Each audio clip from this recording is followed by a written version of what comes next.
आप देख रहे हैं अल्फा डिफेंस हिंदी में आपका स्वागत है।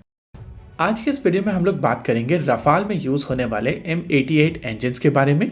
भारत डायनेमिक्स लिमिटेड की तरफ से साफरान को एक प्रपोजल दिया गया है और इस प्रपोजल के तहत M88 इंजन्स को भारत में BDL की एक ग्रीन फील्ड फैसिलिटी में बनाया जा सकता है। वैसे पिछले 2 वीडियोस हम लोगों ने जेट इंजन्स को लेकर किए हैं और इनकी कमेंट सेक्शन में बहुत सारे ऐसे कमेंट्स आ रहे हैं जिससे समझ में आता है कि लोगों के बीच में इस समय इंजन रिक्वायरमेंट को लेकर क्लैरिटी नहीं है। कई लोगों की तरफ से कहा जाता है कि भारत कभी रोल्स रॉयस से बात कर रहा है, कभी GE से बात कर रहा है या कभी साफरान से बात कर रहा है, लेकिन कोई भी चीज मूव नहीं कर रही है। देखिए, इस चीज को समझने के लिए आपको सबसे पहले समझना पड़ेगा कि भारत की इंजन रिक्वायरमेंट क्या है। पास में हम लोग इस चीज के बारे में बात कर चुके हैं, लेकिन तब हम लोगों ने फोकस केवल इंडिजिनस प्रोजेक्ट्स के ऊपर रखा था। देखिए, अगर इंडिजिनस प्रोजेक्ट्स की बात की जाए तो भारत की रिक्वायरमेंट 3 अलग अलग तरीके के इंजन्स की है।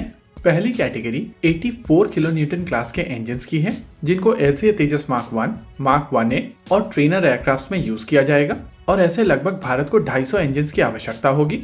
वहीं अगर दूसरी कैटेगरी की बात की जाए तो ये 98 किलो न्यूटन क्लास के इंजन्स होंगे, जिनको LCA Tejas mark 2, twin engine deck base fighter और AMCA मार्क 1 में यूज किया जाएगा।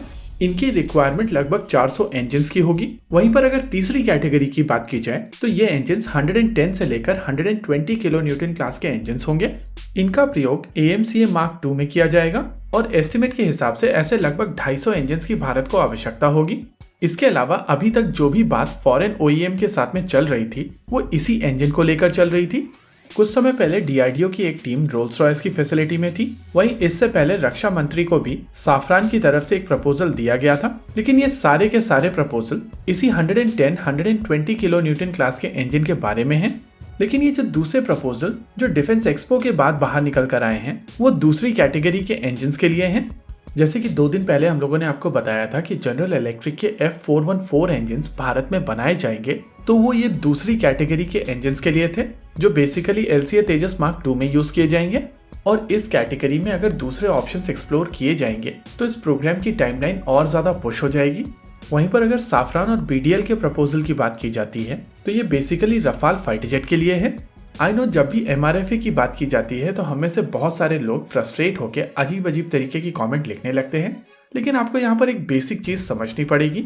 भारत 36 रफाल लेकर कहीं ना कहीं अपने आप को रफाल को लेकर कमिट कर चुका है और अगर इस समय F3R स्टैंडर्ड के रफाल्स को देखा जाए तो मार्केट में बहुत सारी ऐसी टेक्नोलॉजी आ चुकी है जो रफाल F3R में नहीं है, जैसे गैन बेस्ड एसा रेडार, गैन बेस्ड सेंसर्स और इन सेंसर्स के बेसिस पर बनाए गए next generation electronic warfare sweets, combat air teeming system, hypersonic missile systems और आर्टिफिशियल इंटेलिजेंस। लेकिन इनमें से काफी सारी चीजें रफाल के F4 स्टैंडर्ड में एड्रेस करने की कोशिश की जाएगी, लेकिन अभी तक इस स्टैंडर्ड के एयरक्राफ्ट को बनाया नहीं गया है। माना जा रहा है कि साल 2025 तक इस स्टैंडर्ड के रफाल फाइटर जेट्स बना लिए जाएंगे और उस चीज को देखते हुए प्रैक्टिकली एक अंडर डेवलपमेंट फॉरेन एयरक्राफ्ट को लेकर फंड कमिट करना शायद वायुसेना को वाइज डिसीजन नहीं लग रहा है, क्योंकि अगर भारत में 114 रफाल फाइटर जेट बनाए जाएंगे तो इंजन्स को इंपोर्ट नहीं किया जा सकता है और मोस्टली ये इंजन भारत में ही बनाए जाएंगे।